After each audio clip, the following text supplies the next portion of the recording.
So as an organization and as a show, we talk mainly about atheism, but one thing we try to promote also is general skepticism. I go around doing talks for student groups sometimes where skepticism is my favorite topic that isn't even necessarily all about atheism.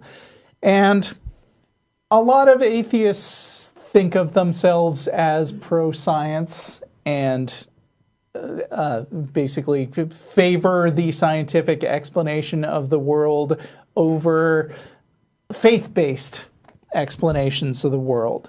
And science has this whole methodology, which I think is very important, where you don't take the word of any one particular person, but publication is considered very important in science, and people are allowed to critique other people's work and try to reproduce what their findings are.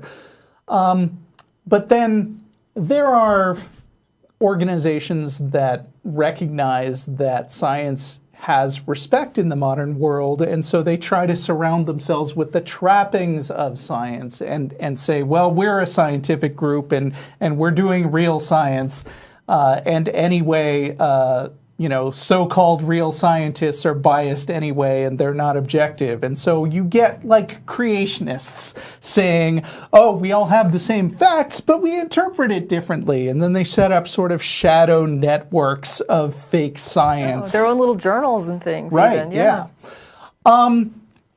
And a lot of people claim to be skeptics when actually they are just people who don't understand how science works and willfully ignore a lot of evidence.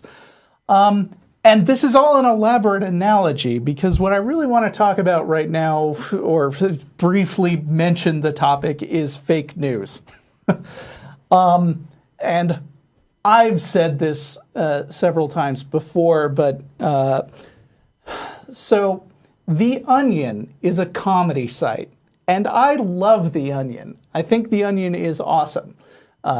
They have a lot of great comedy writers, and they tell good jokes, and for the most part, their news stories can't be confused by any reasonable person with a real news story. But The Onion has been running for, I don't know, at least 20 years, and a lot of imitators have popped up, and many of them try to be funny but aren't good at it.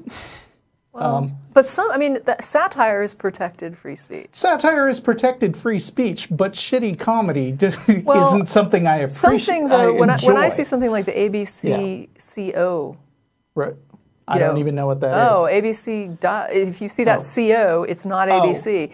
So there are people that initially started sharing the ABC CO URL because they thought it was ABC News. Yeah, and there are different degrees of this. I mean, I'm mildly annoyed by sites that are trying to be The Onion, but their jokes aren't funny, and so a lot of the time they just come off writing stories that are plausibly true but happen not to be true. Yeah. And that's another thing. Bad satire. But then the interesting thing is that more and more sites have found out that they can make money by straight up faking the news, by writing actual lies, and they may not necessarily even have malicious intent about it. They just found it's profitable because they can make a fake news site. They can print things that people want to read and share. Yeah. They can get real advertisers to come together and write, and pay them money for eyeballs, because the eyeballs are just as real whether the news happened or not. And then, and maybe this is a big part of the problem, you get popular media sites like Google, which is a search engine that has a news section, and Facebook, which more and more is just getting tons of mind share, and people are just reading their news in part of their friends' feeds. And people are seeing these articles, and they're becoming more difficult to distinguish from real news. And one reaction to this that I've seen, and I actually had a short Twitter conversation this week, is, oh, well, all news stories are fake. I mean, you know, the media, they're all biased and trying to get your money. I feel like that is the wrong approach to take because, yeah, everybody is subject to human fallacies and error, but there are some news sources that at least try to hold themselves to some realistic journalism standards. Yeah. And there are some that actually deliberately make shit up. And it's complicated. Yeah.